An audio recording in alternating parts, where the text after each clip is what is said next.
Welcome. In front of me I have DOOGEE S96 Pro, and today I'll show you how you can unlink or link the Google Assistant to your feature key.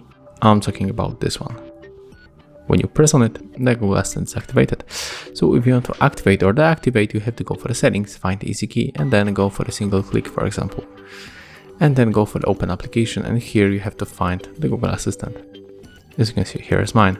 So when you select that and you tap on the button once, the Google Assistant will be opened. When you want to get rid of that, you have to go for the easy shuttle and then tap no. And take a look. As you can see, it's disabled. So that's how it looks. If you found this video helpful, remember to leave a like, comment and subscribe to our channel.